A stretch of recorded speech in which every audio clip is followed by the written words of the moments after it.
Today we are in a cellar in a shop in Beverley. Now this shop has had problems with its basement. We're in the basement at the minute, and I'm going to flip the camera around and show you exactly what I mean.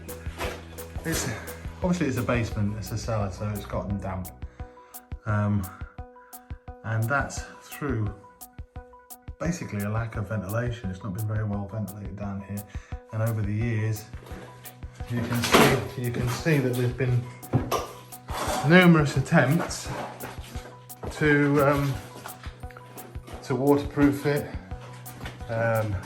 So here's very, very bad actually. This wall, and then if I show you, that's William. If I show you in here, you can see somebody started to tank it here with a blackjack type mastic paint on job, and then if you look closely at this part here, somebody's tried to tank it. In my opinion, that's probably the best way forward, but you've got to go at it a little bit harder than that. And then over here, I've just revealed this part here, and really it's the intention, I think, is just this membrane plastic material, obviously behind the plasterboard here, and obviously that's not worked as well, but the whole lot is, I mean, it actually stinks down here of mould. It's very difficult to stay down here for long. But what we're going to be doing down here is, first of all, we've got a job to rip off all this plasterboard, take off a couple of rads, and expose all that bare brick, like we have done on that wall so far. And then we're gonna spray tank it. We're going to install a pretty mean and ferocious form of ducted ventilation. So the ventilation's going to go through here. There'll be a duct here, through up into the shop, or the rear of the shop, and out through an existing vent on the wall, quite a large vent. And that's a 6-inch fan with a 6-inch ducting, so that should be pretty good. So we'll see. So, interesting fact here, we've just uncovered. So here is this plasterboard here that's soaking wet now was actually covering this wall and these studs here, and as you can see, they're all covered with black mould. Somebody in the past has tried to damp proof this, thinking that moisture is coming from the inside of the wall outwards, when actually the opposite is the case, and you can see that. So if I touch this wall here, now this is covered with a waterproof. This is like a blackjack or some kind of tar, and it is a waterproof covering. So if I wipe my hand across there now, you'll see my hand's wet. There's actually water on here. So that can only mean one thing. It can't possibly be coming through. So the moisture is coming onto the wall, or condensing onto the wall from a vapour from the air that we've got down here. So the problem down in this cellar is probably, for the most part, a ventilation problem. There's no ventilation in here at the minute, and as I said before, that's something we're going to tackle. So this is day 2. As you can imagine, there's a lot got done yesterday. So all of the walls are now free from plasterboard and supporting timbers, and it's all ready now to tank, more or less.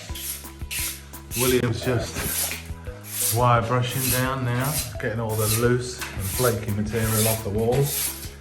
We'll then vacuum all that away, and following that we're going to be We're going to be using an anti-sulfate, and we're going to spray the walls with that. Obviously it's like a salt inhibitor or a sulfate inhibitor. And then on top of that, we're going to be applying the tanking. So we've now got to the part where we're going to put the anti-sulfate treatment on there.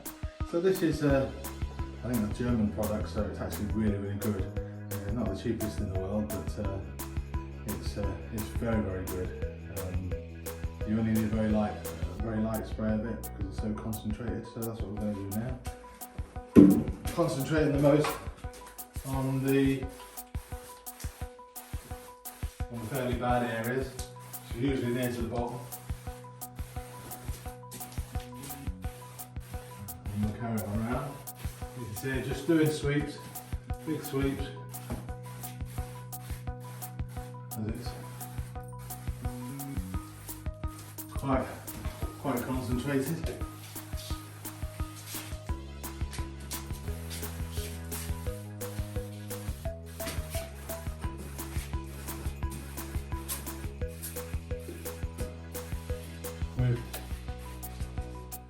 Okay, so we can get on with the tanking now.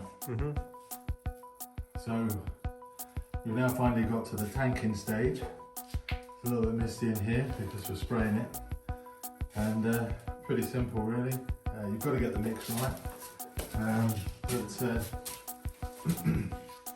we use these hopper guns because they are so much faster than a brush, so they've got this much better speed, and the actual method of application is much more suitable for old brickwork like this. It's fairly uneven because as it sprays it in, it actually penetrates much deeper, so it's it often takes 2 or 3 coats with a brush.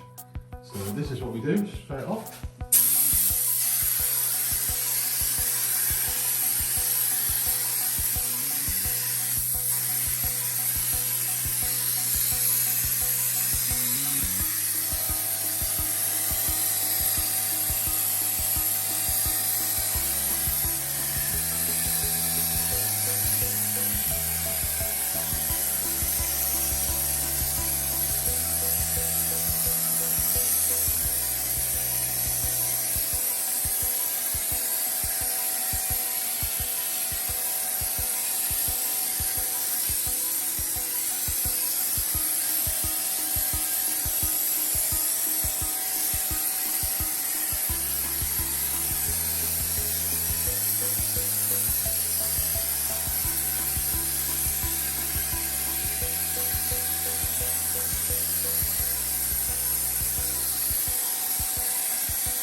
Just a very short while just to do a section of wall like that.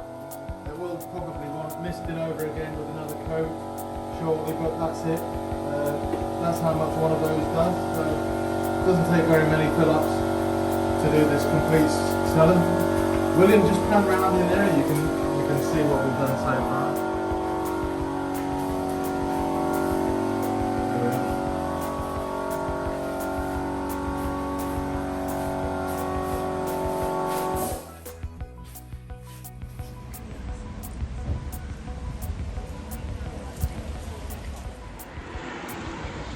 So that job's finished, the tanking's all done now inside the basement. Just out of curiosity, I thought I'd show you this. Outside, let me just flip the camera around. It's been raining, but outside here we have a humidity reading of 70.5 just after rain, so that's quite normal. It's a tad high.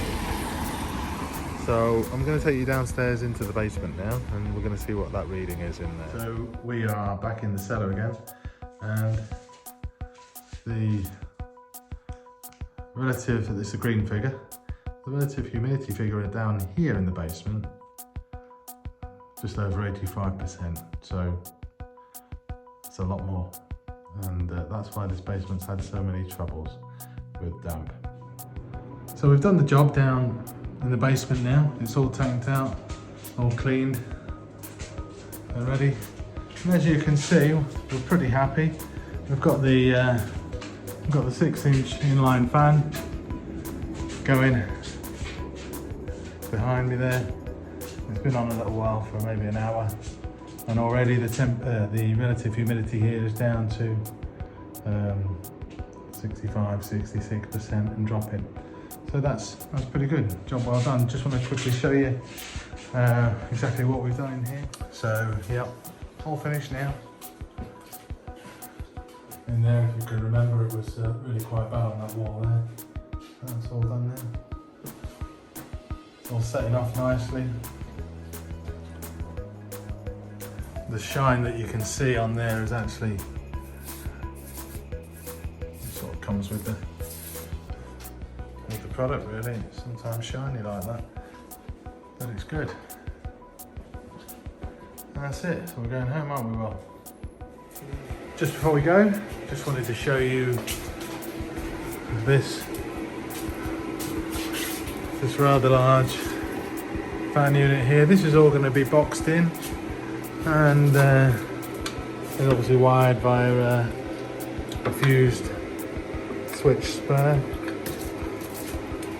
and goes up and out into a sneaky little grill that we've used. I'll show you that in a second. But get down through the floor there into the cellar. So here's the vent that I was talking about.